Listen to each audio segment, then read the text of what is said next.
Wine is an alcoholic beverage made from grapes, generally Vitis vinifera, fermented without the addition of sugars, acids, enzymes, water, or other nutrients. Wine was discovered about 6,000 years ago in the Middle East. The earliest remnants of wine were discovered in Iran, dating back to the Neolithic period, or 8,500 to 4,000 BC. The oldest evidence of cultivated vines were found in Georgia, dating from 7,000 to 5,000 BC. Ngayon, merong isang couple na ginawang negosyo ang pagbibenta ng wine. Sino kaya mga ito? Tara, samahan niyo ako.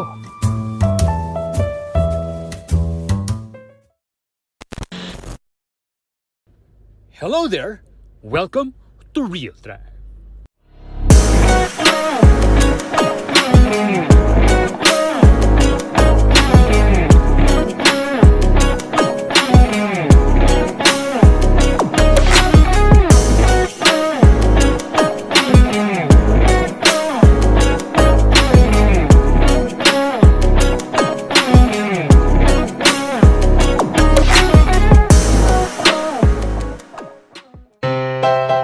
Pinuntahan namin sina Aldrin at Jila sa isang lugar sa Makati para sa interview at game naman sila. Hi, can you take for wheel drive? Hi. Hi. Sure. Gano'n, bakit na? Okay, Okay, so we have here Aldrin Baet and Jila Quevada. So, hi. Hi, good afternoon. Kumusta? You've been a couple na ba? Since what? I heard you were friends muna and then Yes. couple. So yeah, tell us more about that. Yeah. We've been friends since college, and then we pretty much started dating. Started as a wine business partner, and now almost a year dating together. Hi, I'm Aldrin Baet. I was a graduate of legal management in University of Santo Tomas.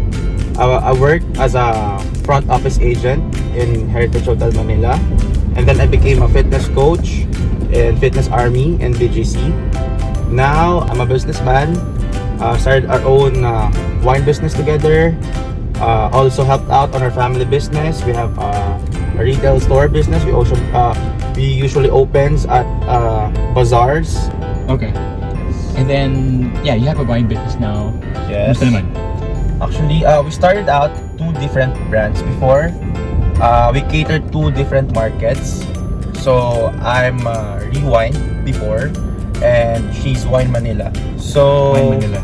Yes. Yes. So Out on Instagram. yeah, I came up to her and because I found my brand, and then sabi ko, can you help me out because I want to do this as a business, because she already has online store na before.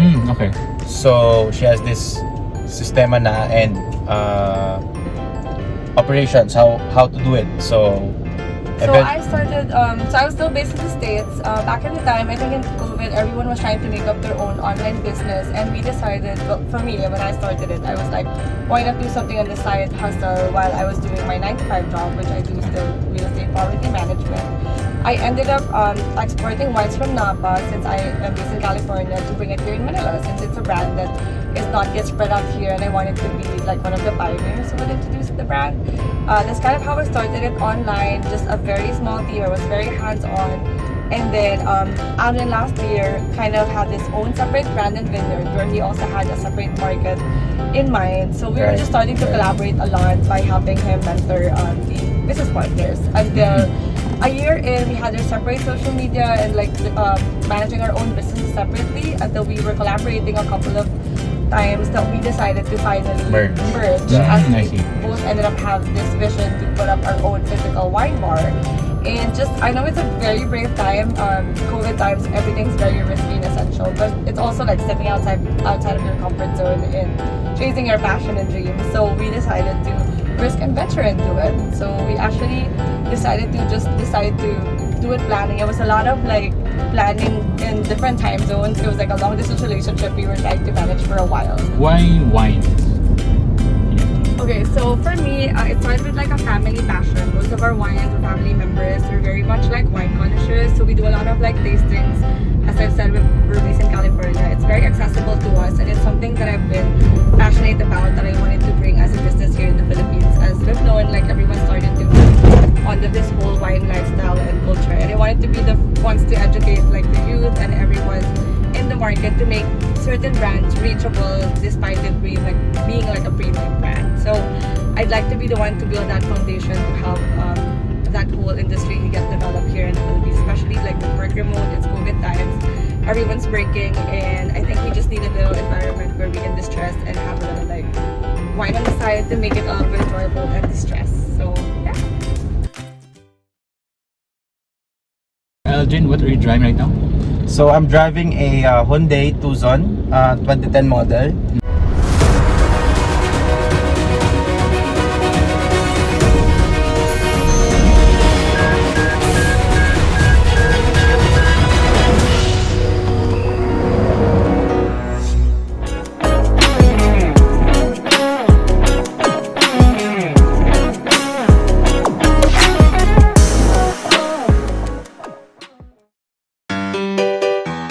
What are you driving right now?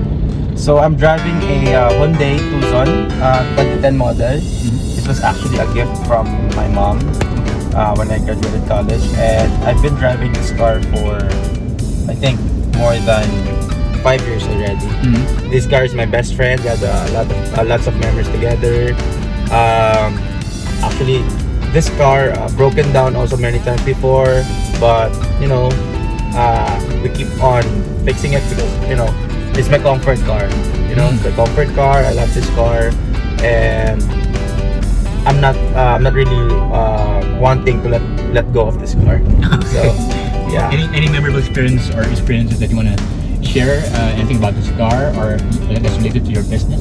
Yeah, I use this car for deliveries. Everywhere I go, when I restock wines, when I deliver wines, when we have business meetings. So this car is basically my means to operate the business. So Aldrin, Clarice, tell us more about the business. Kumusta? Can you share any struggles? Siyempre mahirap yan, diba? Yes.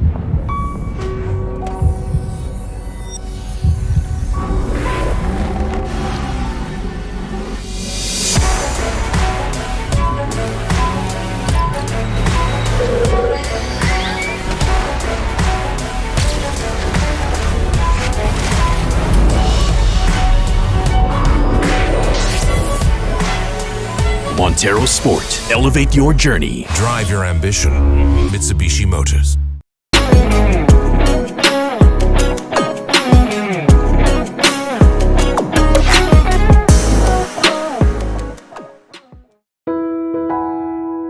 So Aldrin, Clarice, tell us more about the business. Kumusta? Can you share any struggles? Siyempre mahirap yan, diba? Yes. Yeah, well, no business is easy, and especially at a time of COVID and pandemic. Yes. I think it teaches us to be really resilient and be patient with having a lot of coordination, especially True. that we're in a long distance relationship Yes. with 2 different time zones that are completely opposite. So definitely a lot of planning were done online and remote Yes. with all of our team, which we are very grateful for, who's very patient with how we need our scheduling. And of course there's like delay of approvals. We always need to wait for one another, or someone has to sacrifice to discuss all the approvals and the Yes. concepts that we wanted. I guess it's very helpful when you have a very good staff which has like good time management. We have different roles, so obviously a lot of coordination with the logistics, our orders, our deliveries. We used to be very hands-on, like small little team that we actually ourselves are the ones handling most Yes. of it. So it's been challenging, but like what everyone does during COVID, everyone just needs to be resilient. So now that we're in the planning stage and we're here physically, of course there's still all these delays for the supply management side of it. Of course, construction or supplies, timelines keep moving, especially that we are trying to catch the holidays, that we are still under construction. But then again, if you're passionate about something, you just keep going at it. Yes. And then perhaps since it's the pandemic, can you share any valuable lessons you've learned during the pandemic? Yeah, well, for me, I guess I've seen both sides.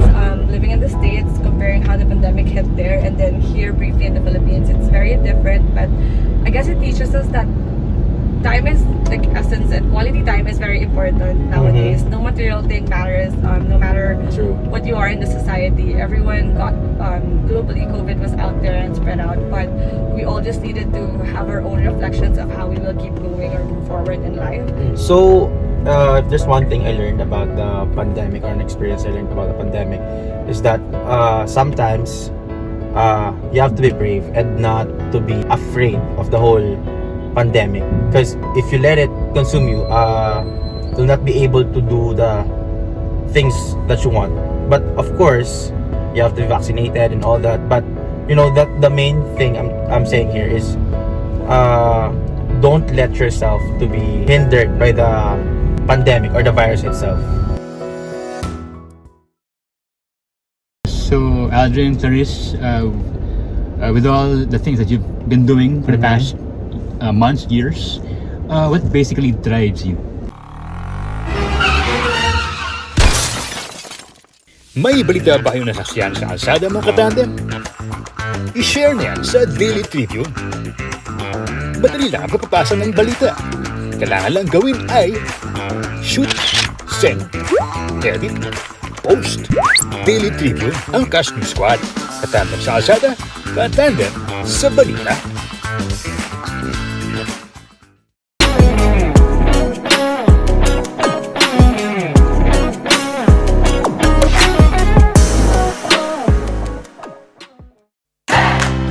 So, Aldrin, Clarice, with all the things that you've been doing for the past months, years, what basically drives you?